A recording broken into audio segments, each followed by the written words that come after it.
Had she just picked up that one call, maybe everything would have been different. Those were the words Alex whispered to himself every night as he sat on the old wooden bench at River Park Hill, the same spot where he first met her, Emily Carter. A place once filled with laughter, stolen glances, and future promises now haunted him with echoes of regret. Alex wasn't the kind of guy you'd peg for emotional depth at first glance. Tall, rugged, usually tucked in a hoodie, he worked as a paramedic in the city and everyone thought he had nerves of steel. But even the strongest hearts carry wounds that never heal. He had fallen for Emily the way autumn leaves fell, softly, unexpectedly, but completely.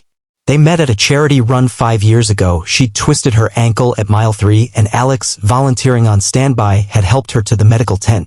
She cracked jokes through the pain. He tried to stay professional, but failed. That day turned into coffee turned into weekends, and soon they were talking about forever. Emily wasn't perfect, far from it.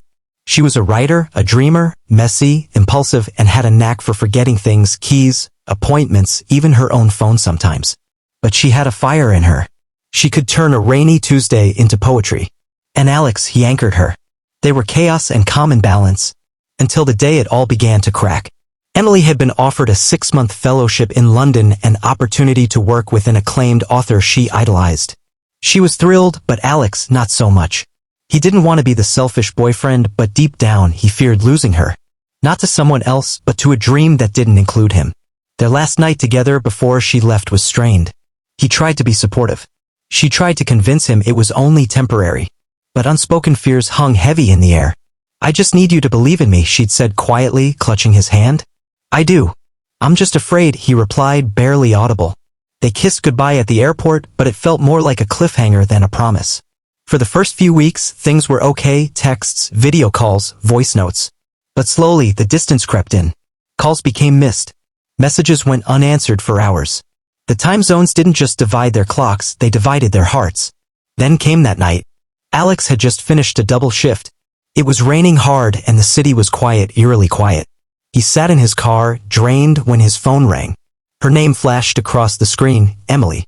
His heart leaped, but something in him hesitated. It was late, nearly 2 a.m. He was exhausted. He stared at the screen, thumb hovering. Then, he let it ring. Voicemail. Just one missed call. The next morning, there were no new messages. No follow-up. No call back. By evening, he received the news. Emily had been in a car crash just outside of Notting Hill. She was driving home from a late reading event. Lost control in the rain. They found her phone on the passenger seat, unlocked, mid-dial, to Alex. The world didn't shatter in one loud crash. It fell apart silently. He flew to London the next day, but she was already gone. The next few months were a blur. People told him not to blame himself. That accidents happen. That love never dies. But no one could take away the weight of that one call, the last call she ever made, that he never answered. He listened to her last voicemail 100 times. "Hey, I know it's late. I miss you. I was thinking about how we used to walk down River Park Hill and talk about silly things. I needed to hear your voice tonight. Call me back, okay?" He never deleted it.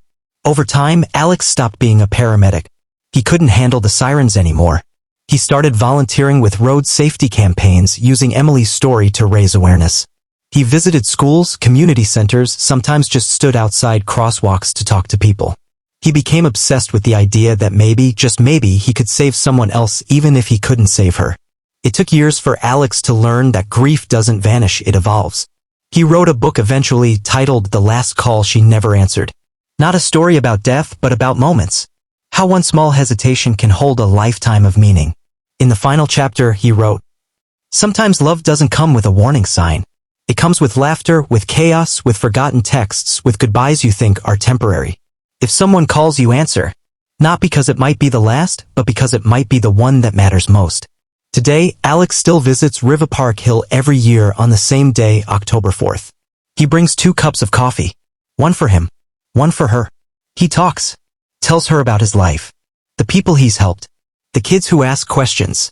The woman he's learning to love again, slowly, with Emily's blessing, he believes. And before he leaves, he plays that voicemail. Just once. For her. For him. For closure. Because some calls never really end, they just echo forever.